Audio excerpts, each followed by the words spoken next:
So Talcott-Parson has questioned Weber's theory of authority based on the dilemma between the authority being exercised on the basis of position or authority being exercised on the basis of competence. So this is a critical dilemma that exists within the Weber's theory of bureaucracy that has been raised by Talcott-Parson. So a similar type of confusion or dilemma in the Weber's theory of authority has also been raised by another theorist, that is ALVIN Gouldenner.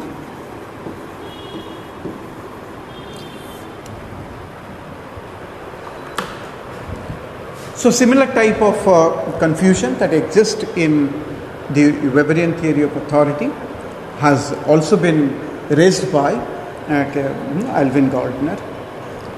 But see, Gouldenner is raising his doubts not on the same, let's say, foundation that of the Talcott-Parson.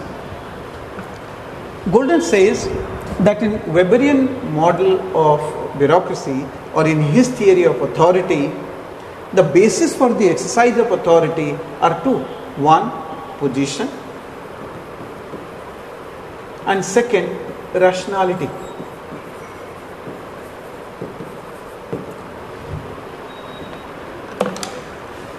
If we take into account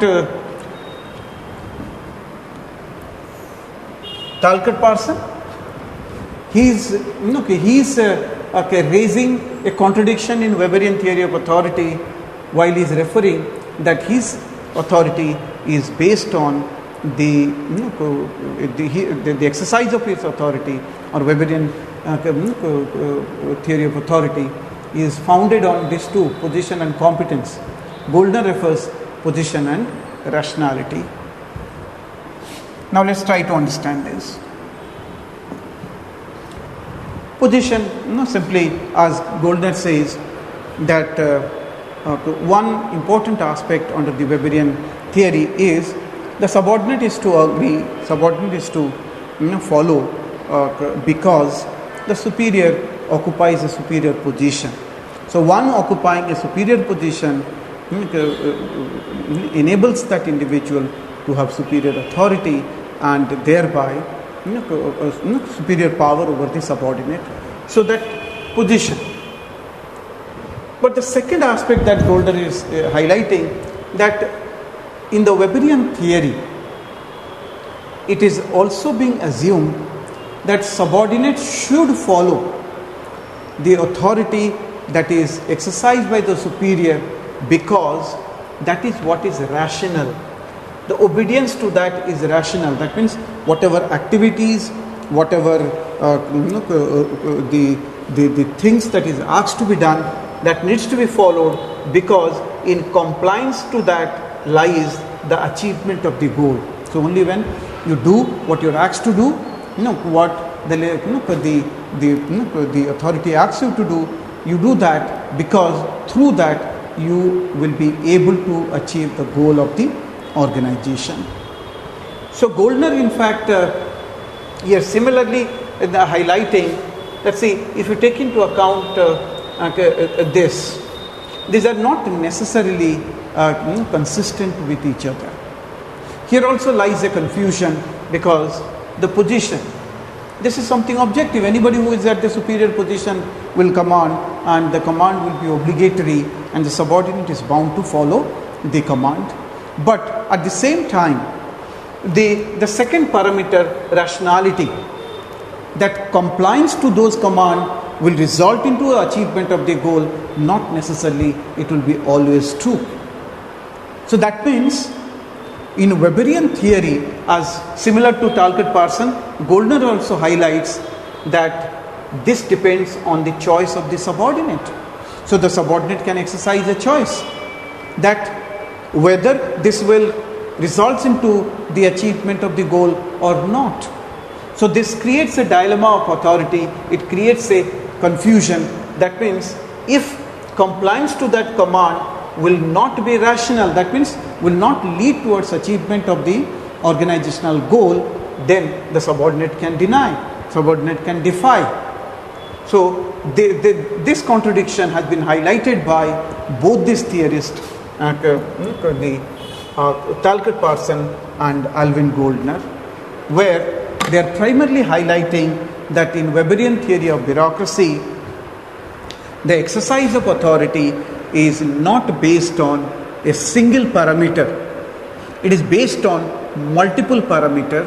As Talcott Parson says, it is based on position as well as competence, while Goldner says it is based on position and rationality. But whatever their idea being, Talcott Parson says that the Weber says superior should be obeyed because that is a superior position, and second, in his theory, it is also inbuilt. The subordinate should follow the superordinate, the superior, because superior also carries superior competence. In reality, it may not be so, and moreover, if the basis for the compliance is competence, then the subordinate might choose to defy. So there is a contradiction, or there is a confusion that lies there. So let's say I am a subordinate. Talcott Parson will say, if I am actually following Weber, I will get confused. Why? Because Weberian theory will give me an impression that I should obey the superior, and at the same time will also give an impression that you should be following because the superior is competent. So, one, superior I should obey because superior by position, that is unqualified, undisputable, it is clear to me. But the second thing that is there, why should I also obey? Because the superior is competent. Here it might create doubt in me that may not be competent, I might be more competent than that individual who is my superior. In a given situation, I might acquire more ability to deal with that situation. So there lies some subjectivity, there lies certain choice with me, so it might create confusion. So that is what the dilemma of authority that Talcott Parson has highlighted. On the other hand, Goldner has also highlighted this dilemma of authority when he says that the basis is two, position and rationality. When it comes to position, it's unqualified, it's completely clear, it's simple, superior commands and subordinate follows. But it is also provided by Weber that whatever I am going to do as per the organizational activities, that should lead towards the achievement of the goal. So while complying to the superordinate, if I feel it is not going to achieve the organizational goal, so that leaves me with the choice to defy or deny the superior's authority. So here lies a confusion. So to me it is a confusion, to me it is a dilemma. As a subordinate who is going to obey the command, whether for me I should obey because of the position, or I should obey because following this will help me to achieve the organizational goal. So when both of them may not overlap, when they are not overlapping, it will create a confusion in me. So Parson and Alvin Goldner highlighted this very confusion that in fact is there in the Weberian model of authority, bureaucracy, or his theory of authority in his theory of bureaucracy. So this is one aspect we discussed.